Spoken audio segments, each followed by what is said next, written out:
Humanap na sa'yo.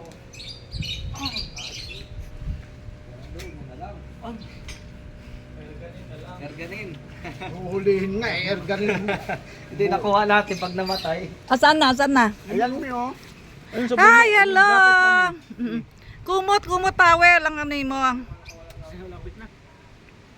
Towel, kumot. Bil yan. Kaya mo na kasi makikita tayo eh. Pupunta nga dito, lumapit na boss. Narinig na nga eh. Ay, narin dyan ako sa may ano. Easy ka la, easy. Easy. Pinagkakagula namin kasi may naliligaw na isang lovebirds. Ayun, tinatawag ng bird, ng lovebirds. Naghahanap siya ng kasama, yung lovebirds namin kasi nalipad na lahat ang aming lovebirds, isa lang natitira. Ngayon may naliligaw ngayon dito. Kaya maganda nga kung halimbawa may mga ibon na naliligaw. Tingnan ko sila talaga.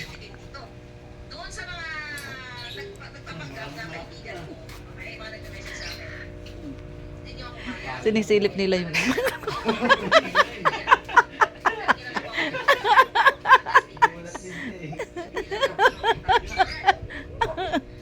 Nakuha yan.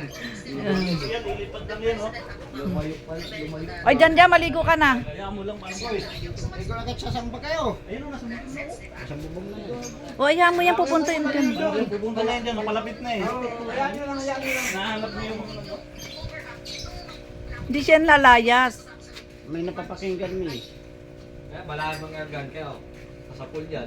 Erganin niya yung buto. Huhulihin na ng buhay. Para madali mahuli. Alam ko sino yung namatay. Malay mo't di magkakapiras dyan. Bakit? Tinuro ni ka, mga ado? Nakawala yung ano. Malay mo gusto di magkakapiras dyan. Ay kung Kain kayo.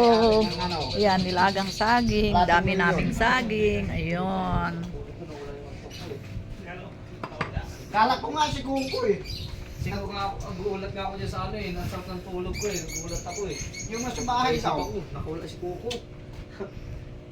Silip agad ako yung pala, yung ibon lang pala na ano eh. Yung mga nakawala namin na dati na ibon. Magkaasawa yun. Ayan. Ayan yun, nakawala. Ano yung tanongin mo sa Yan yung amin, bird ano, namin dyan sa maya. dito, mga ibon. May mayang nakapaligid. Nagtatawagan sila. Para kami yan. Puro mag-aasawa yun eh. Nagdala kang towel. Sa Towel. gabi yan may mahuhuli Sabi din. yan ang huli. Hindi, nahuli nga namin yan sa towel eh. Hindi.